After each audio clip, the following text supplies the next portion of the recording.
Day 2. Running 10 first thing in the morning. Slow and steady.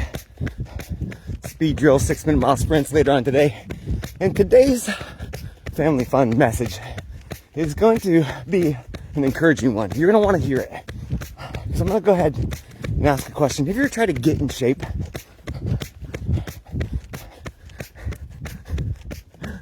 What happened? Let me guess. As I walk around Arlington and I look around at the majority of people, I don't see anyone in shape. And so I'm going to wager that if you tried to get in shape, you quit. And why is that? Because getting in shape doesn't work. Because who you are is hardwired into your nervous system. I'm going to go ahead and say that again. Who you are is hardwired into your nervous system, built on survival. And who you are is fat, lazy, exhausted, anxious, guarded, and defensive. Hey, if you've ever made it this far in the video, how dare you? And that little survival mechanism is keeping you alive. So no matter how hard you want to get in shape, it doesn't work. Don't bother. You're just gonna feel defeated and feel bad about yourself, end up fatter and lazier than you were before, blaming your work, blaming your family, blaming your kids, rather than having actual change. So don't do it. No one wants to go through that. I don't want you to go through that. I care about you if you're watching this. If you're not watching it, don't care.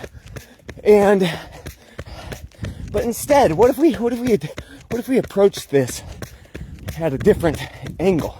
Because there's lots of people that kind of beat the algorithm, right? For example, when I was a personal trainer, there is one demographic that they would completely change who they were and have success with getting healthier, getting strong, getting in shape, being fit, being sexy again. And that was, you ready? Write it down. This is the demographic. The newly divorced woman whose husband cheated on her with a younger woman. That woman, whoo, was unstoppable. So why is that? Let's break it down at a neuroanatomy level. Zero bullshit, zero fluff. Because who we are determines what we do. And that is concreted into the brain. Rigid. Does that mean that the brain cannot change? No.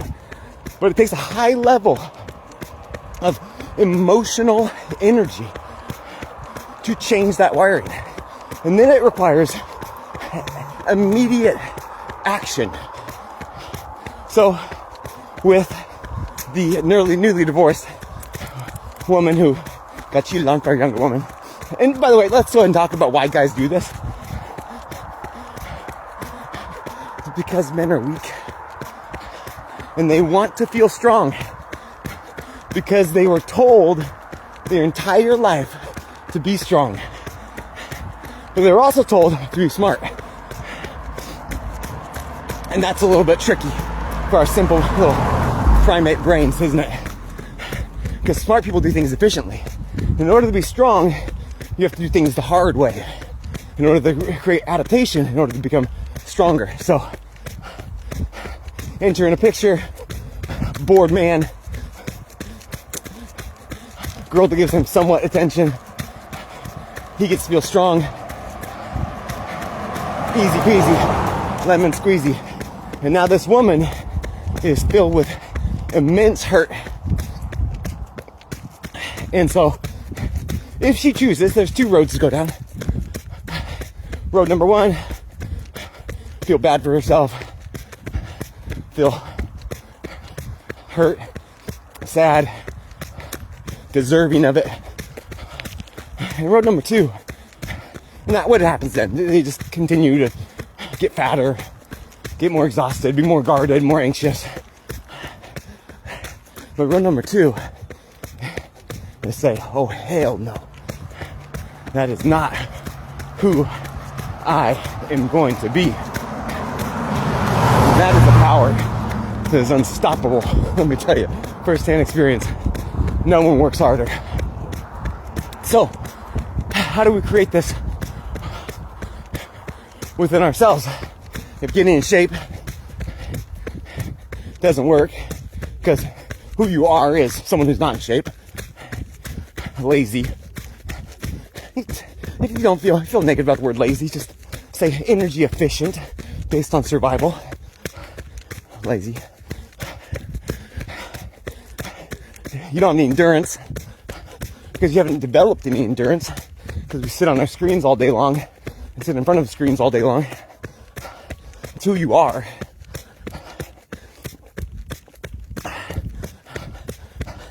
And you have no drive because everything in your life is comfortable. And you can, if you're a guy, you can just look at porn, feel real strong and sexy then. So how lap 6, 9:46 do you go from being a person who is fat, lazy, out of shape, anxious, guarded, exhausted, to being someone who is strong, healthy, happy, resilient? The key is rewiring the nervous system and creating an environment of what's called neuroplasticity, rapid brain changes that occur. You do that, make that your focus. You become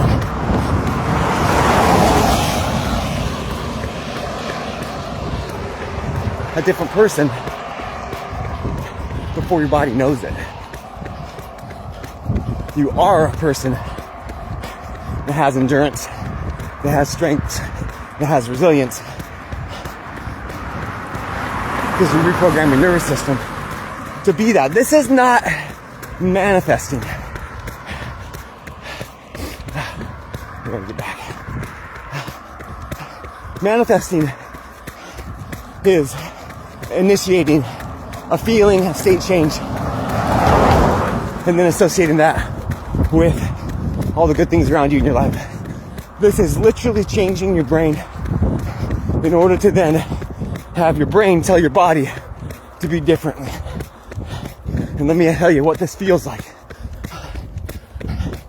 It feels bad. Because every time your brain is telling your body to do something different, it's fighting the hardwired, raw survival mechanism that says, I have stayed alive with doing it this way. Is this worth the risk of not staying alive anymore? Now, what does this look like? Well, it looks like pain.